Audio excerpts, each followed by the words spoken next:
Today we're going to be looking at ignition system troubleshooting. Right now we're going to be using a Camry engine performance diagram. We're going to start with the coils. I'm going to show you power, ground, and the signal. So as you can see on this part of the diagram, we have the ignition coils. And if we look right here, there's the ground at C4. So you can see pin 4 on all the ignitions is ground. It's going to be white, black. That's going to be ground. And then our power, you can see, comes through this fuse, the ignition fuse, 15 amps, hot on start, goes down and crosses through, and it's all connected to each of the coils. And then with the grounds, you can also see there's a signal at IGT1, IGT2, IGT3, IGT4, and then IGF on all of them. Now IGF is ignition feedback and IGT is ignition timing.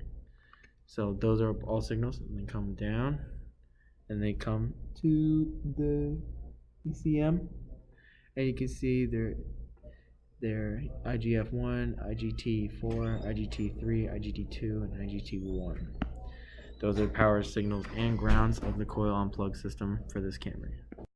There are several types of coil unplug ignition systems, but we're going to look at two. This is a 2-wire system. As you can see, this piece right here is the coil on top of the plug. So we have the coil. It's got battery voltage going in, and then it's got signal to ground coming out through a transistor in the PCM. That's why it's 2-wire. So as you can see, how it works is battery voltage travels through this coil all the way down, and it helps build a magnetic field, which, if you know anything about electricity, magnetic fields increase voltage. So in comes 12 volts, and as it spins and it goes to ground, which this transistor controls, it'll fill this up and it'll fill this up, and there's also another wire going through it. It boosts this 12 volts all the way up to, in this system, probably 70 to 80,000 volts. So you could say 80 kilovolts. So once it reaches however much it's rated for, this microprocessor in the PCM senses that, and it controls this transistor by giving it ground or giving it power to the base. So you get power, and then this will closing the path to ground. And once the path to ground is closed, it releases the voltage to the spark plug. That way you have a really strong, really nice spark. And that is a 2-wire system. This is the second coil unplug ignition system we're going to be looking at today. This is a 3-wire system. Basically a 3-wire system. The only difference is that instead of one transistor by the microprocessor, we have 2. So how it works is just like the other one. We have battery voltage, 12 volts, going down into the coil around this iron core, and this is all the primary side. Primary side is low voltage, so 12 volts, and secondary voltage is going to be higher, so the 70 or 80,000 volts. So the 12 volts comes in, and it comes to this transistor. Now once this transistor gets signal that it's towards the end, it sends signal to this transistor, to the microprocessor. This one closes ground in the coil, allowing this one to open up or close, controlling this ground.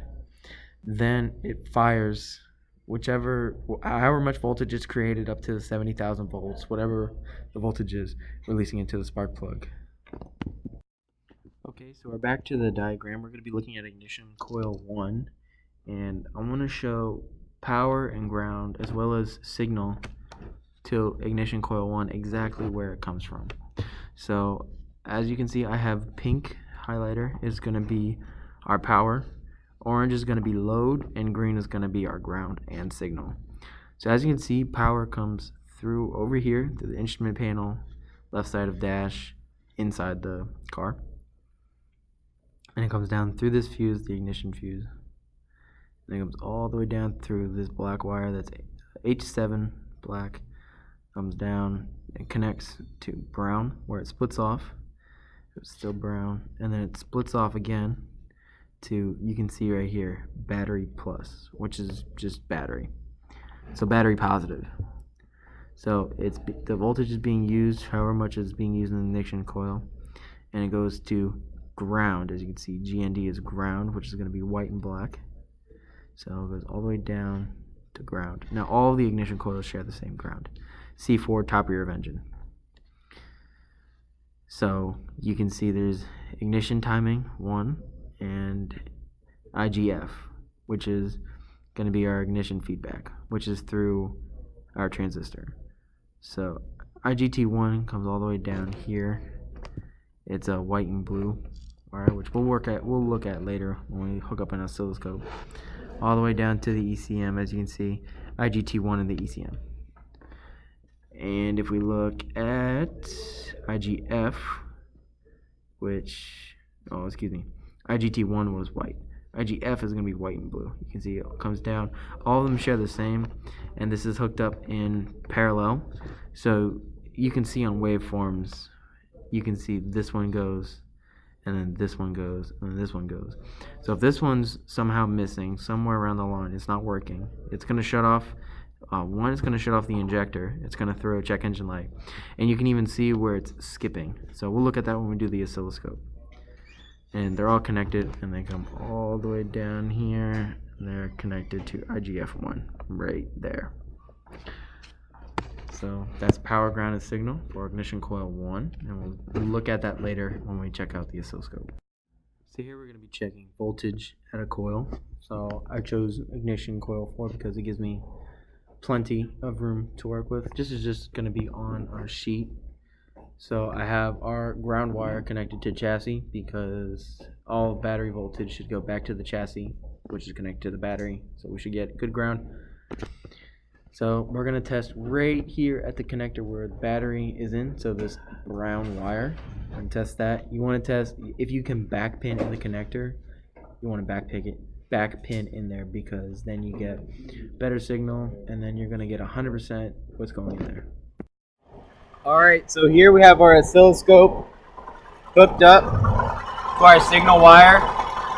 This is on coil plug 1, set to ground, set it up, and as you can see, this waveform, that's every time it's firing.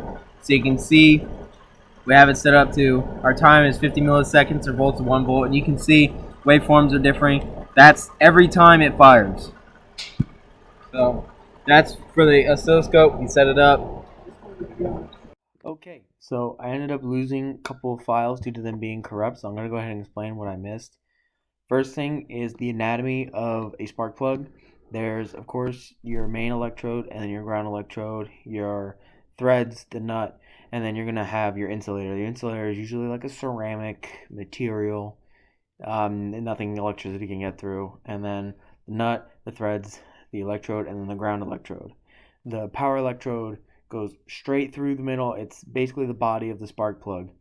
And the voltage goes through that. It gaps to the ground electrode, which then goes to the threads, which grounds the entire spark plug into the block, which the block is grounded to the chassis, and then the chassis, of course, is grounded to the battery, so it completes the circuit, and then it's all good from there.